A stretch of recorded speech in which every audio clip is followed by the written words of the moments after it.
الحمدللہ رب العالمین، الصلاۃ والسلام علی سید الانبیاء والمرسلین وعلی آلہ واصحابہ اجمعین، اما بعد، اعوذ باللہ من الشیطان الرجیم، بسم اللہ الرحمن الرحیم۔ الحمدللہ تعالیٰ کہ رب ذوالجلال کے احسان اور کرم سے آج آپ کا سبق شروع ہوگا سورۃ البقرہ شیفہ کی 255 نمبر آیت شیفہ سے آگے۔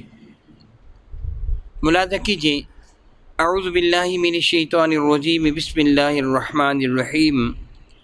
لا اکراہ فی الدین قد تبین الرشد من الغی، فمن یکفر بالطاغوت ویؤمن باللہ فقد استمسک بالعروۃ الوثقی لا انفصام لها واللہ سمیع علیم۔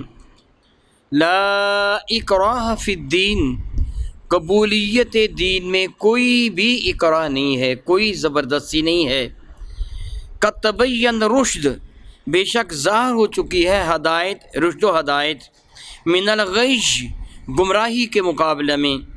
فمن یکفر بالطاغوت، تو جس کسی نے طاغوت کا انکار کیا، ویؤمن باللہ، اور اللہ رب العزت جل وعلا پر جو ایمان لے کے آیا، فقد استمسک، بے شک اس نے تھام لیا، بالعروۃ الوثقی، مضبوط گرہ یا مضبوط کڑے کو تھام لیا، لا انفصام لہا، جس کو کبھی بھی ٹوٹنا نہیں ہے، کھلنا نہیں ہے۔ واللہ سمیع علیم، اور اللہ رب العزت جل وعلا سننے والا بھی ہے اور جاننے والا بھی ہے۔ رب ذوالجلال نے سایہ مبارکہ میں ایک آفاقی قانون کا تذکرہ فرمایا جو بحمد اللہ تعالیٰ ثم الحمد للہ تعالیٰ اسلام کا اعلیٰ ترین قانون ہے۔ اسلام کی قبولیت میں کوئی بھی سختی نہیں ہے۔ جو لوگ یہ کہتے ہیں کہ اسلام تلوار سے پھیلا، مجبور کر کے اسلام کو پھیلایا گیا، لوگوں کو مجبور کیا گیا قبولیت اسلام کے لیے، قرآن مجید فرقان کی سایہ بارکہ میں نے ان کی سختی کے ساتھ تردید فرمائی ہے۔ قبولیت اسلام میں کسی کو بھی مجبور نہیں کیا گیا۔ ایمان دراصل کیا ہے؟ اللہ تعالیٰ اور اس کے رسول کی محبت کی معراج کا نام ایمان ہے، اور محبت کبھی بھی کسی کے دل میں زبردستی پیدا نہیں کی جا سکتی۔ رب ذوالجلال قرآن مجید فرقان میں ارشاد فرماتے ہیں، والذین آمنوا اشد حبا للہ، ایمان والے کی یہ صفت، اس کی یہ ڈیفینیشن ہے، ایمان والا اپنے رب سے شدید ترین محبت کرتا ہے۔ والذین آمنوا، اور وہ لوگ جو ایمان والے ہیں، اشد، شدید ترین، حبا للہ، اللہ سے محبت کرتے ہیں۔ رب ذوالجلال نے کفار کا تذکرہ فرمایا کہ وہ لوگ بھی اللہ رب العزت جل کے مقابلہ میں اپنے معبودان باطلہ سے پیار کرتے ہیں۔ یحبونہم کحب اللہ، وہ اپنے معبودان باطلہ سے یوں پیار کرتے ہیں کفار جس طرح اللہ تعالیٰ سے محبت کرنی چاہیے۔ لیکن والذین آمنوا، وہ لوگ جو ایمان والے ہیں، اشد حب للہ، وہ اپنے رب سے شدید ترین محبت کرتے ہیں، بہت زیادہ پیار کرتے ہیں۔ تو اسی طرح حدیث بارکہ ہے، صحیح بخاری ہے، میرے اور آپ کے کریم آقا حضور رحمت عالم کا ارشاد گرامی قدر ہے، حضرت سیدنا ابی ہریرہ اس حدیث بارکہ کے راوی ہیں، میرے نبی نے فرمایا، والذی نفسی بیدہ لا یؤمن احدکم حتی اکون احب الیہ من ولدہ ووالدہ، اسے، یعنی میرے نبی فرماتے ہیں، مجھے قسم ہے اس رب ذوالجلال کی کہ جس کے دست قدرت میں میری جان ہے، لا یؤمن احدکم، تم میں ایک بھی ایمان والا نہیں ہو سکتا، حتی احب الیہ، یہاں تک کہ میں اس کو محبوب ہو جاؤں، من والدہ و ولدہ، اس کے ماں باپ اور اس کی اولاد سب سے زیادہ، جب تک میں پیارا نہیں ہو جاتا، اللہ کی قسم وہ ایمان والا ہے ہی نہیں ہے۔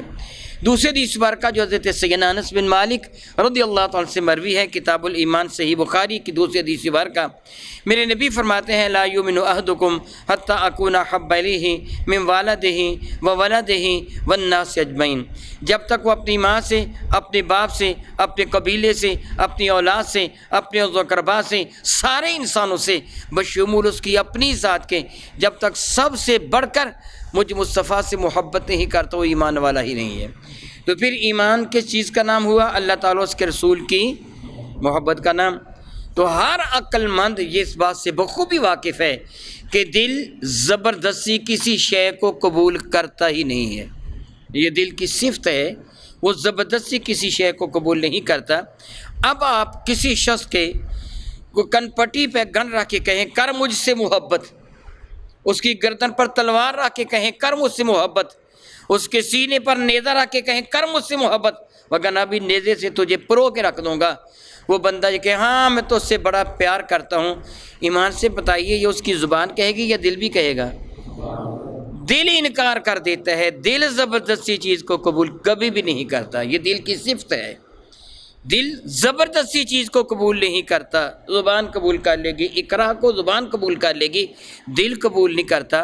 وہ کہہ دے میں تجھ سے محبت کرتا ہوں، حقیقت میں یہ منافقت تو ہو سکتی ہے، ایمان نہیں ہو سکتا۔ زبردستی لوگوں کو منافق تو بنایا جا سکتا ہے، کرو اللہ سے محبت وگرنہ تمہاری گردن اڑا دی جائے گی، کرو نبی سے محبت وگرنہ تمہاری گردن اڑا دی جائے گی۔ وہ دعویٰ کریں ہم اللہ سے محبت کرتے ہیں، اللہ کے نبی سے محبت کرتے ہیں، ان کا یہ دعویٰ غلط ہوگا، ان کا دل محبت نہیں کرے گا تو ایمان آئے گا نہیں۔ اس لیے فرمایا کہ دین کی قبولیت میں اکراہ ہے ہی نہیں ہے، سرے سے ہی ختم ہے کہ دین قبول کرنا ہو تو زبردستی دین قبول کیا جائے، لیکن جب دین قبول کر لیا جائے گا پھر قوانین اسلام پر عمل کرنا لازم ہوگا، پھر عمل نہ کرنے والے کو سزا دی جائے گی۔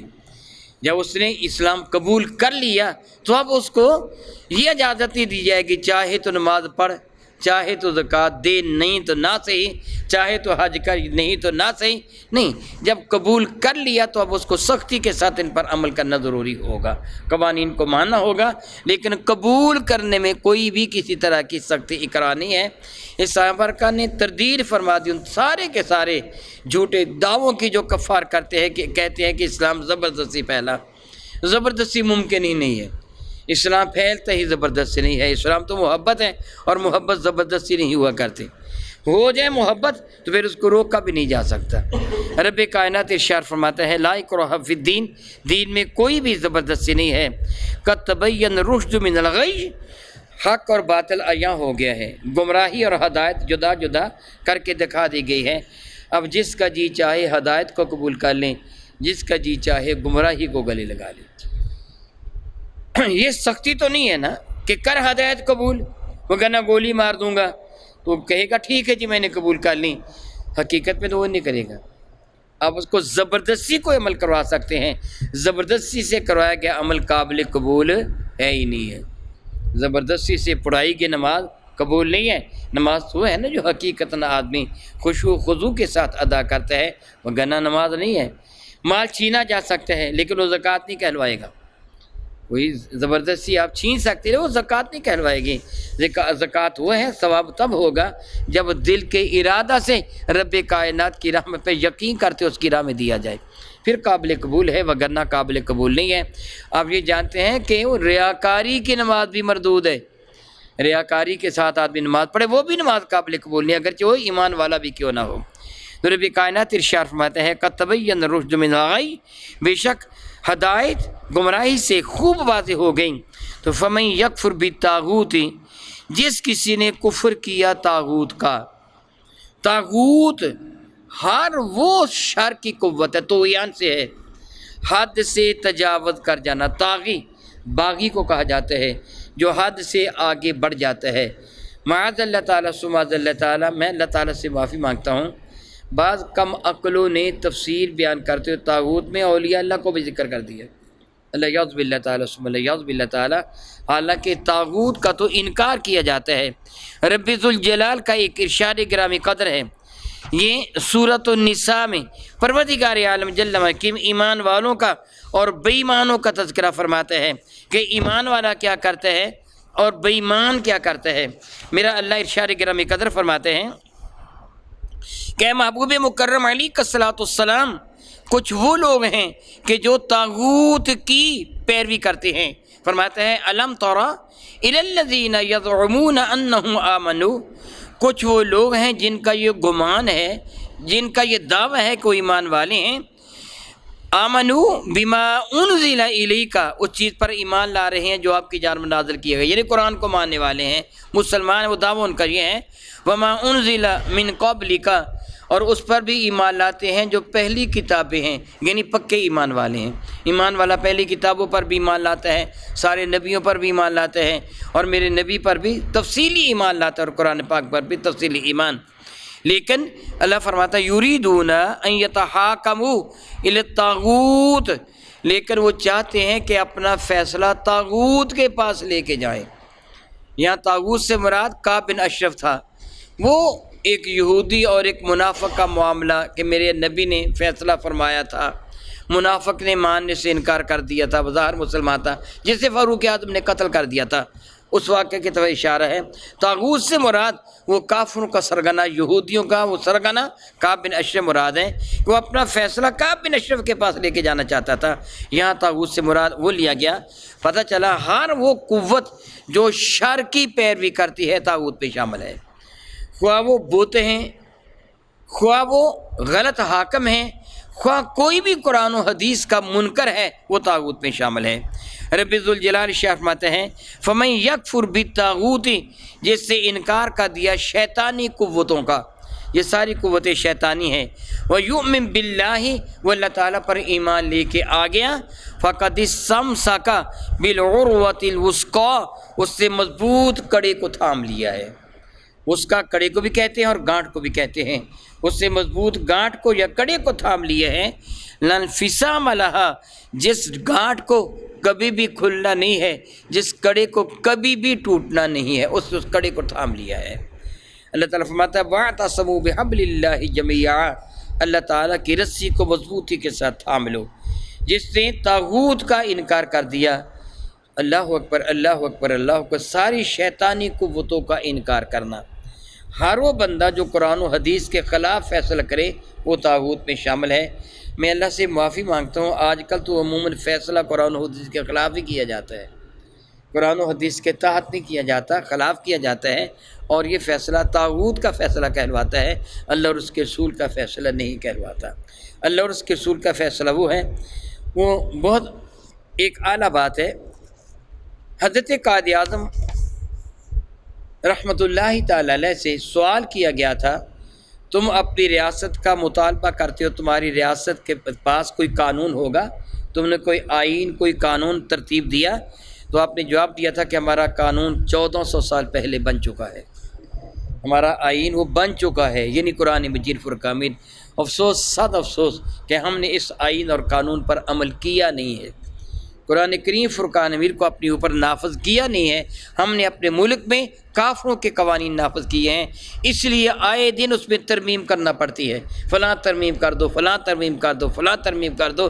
یہ وہ کتاب ہے قرآن کریم جس میں ترمیم کی نہ اجازت ہے نہ ضرورت ہے۔ رب ذوالجلال شاہ فرماتے ہیں جس سے انکار کر دیا طاغوت کا، شیطانی قوتوں کا، اللہ تعالیٰ پر ایمان لے کے آیا، اس سے مضبوط کڑے کو تھام لیا جس کو کبھی بھی ٹوٹنا نہیں ہے۔ واللہ السمیع العلیم، اللہ تعالیٰ سننے والا بھی ہے اور جاننے والا بھی ہے۔ ارشاد فرماتے ہیں اللہ ولی الذین آمنوا، اللہ ایمان والوں کا ولی ہے، معاون ہے، کارساز ہے، آقا ہے، حاکم ہے، رب کائنات جل وعلا۔ یخرجہم، وہ نکالتا ہے ان کو، کن کو؟ ایمان والوں کو، من الظلمات، بہت سارے اندھیروں سے، الی النور، نور کی جانب۔ ظلمات جمع ہے، نور واحد ہے۔ گمراہیاں بہت قسم کی ہیں، کافروں کی کتنی جماعتیں، کتنے ٹولے ہیں، کوئی یہودی، کوئی عیسائی، کوئی کشتری، کوئی ہندو، کوئی سکھ، کوئی پر اللہ حاضل قیاس، وہ کتنے ہیں آپ گننا چاہیں تو شاید پورے گر بھی نہ سکے، لیکن اسلام ایک ہے۔ ظلمات اندھیرے بہت زیادہ ہیں، نور ایک ہے۔ فرمایا رب کائنات جل وعلا یخرجہم، نکالتا ہے ایمان والوں کو، من الظلمات، اندھیروں سے، الی النور، نور کی جانب نکالتے ہیں۔ والذین کفروا اولیاءہم الطاغوت، والذین کفروا، جس کسی نے جو کفر کیا وہ لوگ کافر ہوئے، اولیاءہم الطاغوت، ان کے ولی، ان کے کارساز، ان کے معاون طاغوت ہیں۔ ایمان والوں کا معاون کون ہے؟ اللہ۔ اللہ ولی الذین آمنوا، اللہ ایمان والوں کا ولی ہے، اور وہ کیا ہے؟ والذین کفروا، جو کافر ہیں، اولیاءہم، ان کا ایک نہیں کئی ولی ہیں، وہ سارے کے سارے طاغوت ہیں، یعنی ان کی شیطانی قوتیں ولی ہیں۔ شیطانی کو حضور داتا صاحب رحمۃ اللہ تعالی علیہ کشف المحجوب میں جگہ جگہ ان لوگوں کا ذکر فرماتے ہیں کہ جو خود کو صوفی کہلواتے ہیں اور دین متین کا انکار کرتے ہیں۔ احکامات شرعیہ کا انکار کرتے ہیں، حضور داتا سب جگہ جگہ ان کو ولی فرماتے ہیں، لوگ ان کو ولی کہتے ہیں، فرماتے ہیں میں بھی ان کو ولی کہتا ہوں، مگر اللہ کا نہیں شیطان کا ولی کہتا ہوں۔ اس آیہ مبارکہ کے تحت ہے جو گمراہ ہیں نا، یعنی جو خود کو پیر صاحب کہلواتا ہے، جو خود کو بابا جی کہلواتا ہے اور یہ کہتا ہے میں اللہ کا ولی ہوں، لوگ اس کو اللہ کا ولی مانتے ہیں، اور وہ اللہ اور اس کے رسول کے احکامات کی نافرمانی کرتا ہے، نماز نہیں پڑھتا ہے، روزہ نہیں رکھتا ہے، حج کا انکار کرتا ہے، احکامات شرعیہ کا انکار کرتا ہے، وہ اللہ کا ولی نہیں، وہ ان شیطانوں کا ولی ہے۔ رب کریم شرمت ہے والذین کفروا، وہ لوگ جو کافر ہوئے، اولیاءہم الطاغوت، ان کے ولی طاغوت ہیں، شیطان ہیں، یخرجونہم، وہ ان کو نکالتے ہیں، من النور، نور سے، الی الظلمات، اندھیروں کی جانب، یعنی نور ایک ہے اندھیرے زیادہ ہے، الی الظلمات، اندھیروں کی جانب، اولئک اصحاب النار، یہ جہنمی ہیں، جہنم میں جلنے والے ہیں۔ یاد رکھیے میں بہت مرتبہ یہ بات کہہ چکا ہوں، ابھی تھوڑی دیر پہلے میں نے گفتگو کی، کوئی غلط فہمی پیدا نہ ہو، نماز کا نہ پڑھنے والا گناہ گار ہے۔ کافر کب ہوگا؟ جب نماز کا انکار کرے گا۔ روزے کا نہ رکھنے والا گناہ گار ہے، روزے کا انکار کرنے والا کافر ہو جائے گا۔ اللہ حاضر کیا زکوٰۃ کا نہ دینے والا، حج کا نہ کرنے والا گناہ گار ہے، مگر ان کا انکار کرنے والا کافر ہے۔ جو انکار کرے گا کافر وہ ہوگا، جو انکار نہیں کرتا، عمل نہیں کرتا، وہ گناہ گار ہوگا۔ رب ذوالجلال نے ان کو کافر قرار دیا اور ان کا یار شیطانوں کو قرار دیا، ان کو یخرجونہم، ان کو نکالتے ہیں، من النور، اسلام سے ان کو نکال کر الی الظلمات، اندھیروں کی طرف لے جاتے ہیں، گمراہی کی طرف لے جاتے ہیں، کسی کی کوئی شاخ، کسی کی کوئی شاخ، انجام کار سب کا ایک، گمراہی۔ معاذ اللہ تعالیٰ، میرا اللہ فرماتا ہے اولئک اصحاب النار، یہ وہ لوگ ہیں جو آگ میں رہنے والے ہیں، جو آگ کے صحاب ہیں، دوزخ میں جلنے والے ہیں، ایک دو دن کے لیے نہیں، ہم فیہا خالدون، انہیں وہاں ہمیشہ ہمیشہ رہنا ہے، اب ان کو نکالا نہیں جائے گا۔ الیاذ باللہ تعالیٰ ثم الیاذ باللہ تعالیٰ، الحمدللہ تعالیٰ ثم الحمدللہ تعالیٰ، ایمان والوں کا ولی اللہ ہے، کافروں کے ولی شیاطین ہیں اور شیطانی قوتیں ہیں جو ان کی معاونت کرتی ہیں، ان کے ساتھ تعاون کرتی ہیں۔ معاذ اللہ تعالیٰ ثم معاذ اللہ تعالیٰ، جس طرح ہندو کافر وہ مختلف قسم کے شعبے دکھاتے ہیں، استدراج دکھاتے ہیں، شعبے دکھاتے ہیں، جس طرح حضرت سیدنا موسیٰ کلیم اللہ کے زمانہ میں جادوگروں نے رسیوں اور لاٹھیوں کے ذریعے ایک شعبہ دکھایا تھا، لوگوں کو ان کی طرف مائل کرنے کے لیے شیطان ان کے معاون بنتے ہیں، شعبے دکھاتے ہیں، لوگ ان کو کرامت سمجھ کر معاذ اللہ تعالیٰ ان کے دام فریب میں پھنس جاتے ہیں، یوں وہ نور سے نکل کر اندھیروں کی جانب چلے جاتے ہیں۔ اللہ یعوذ باللہ تعالیٰ ثم اللہ یعوذ باللہ تعالیٰ، میرا اللہ فرماتا ہے اگر انہوں نے کفر کر لیا پھر وہ جہنمی ہیں اور ہمیشہ ہمیشہ جہنم میں رہیں گے۔ اللہ یعوذ باللہ تعالیٰ، او کما قال اللہ تبارک و تعالی، واللہ تعالی اعلم باسرار کتاب۔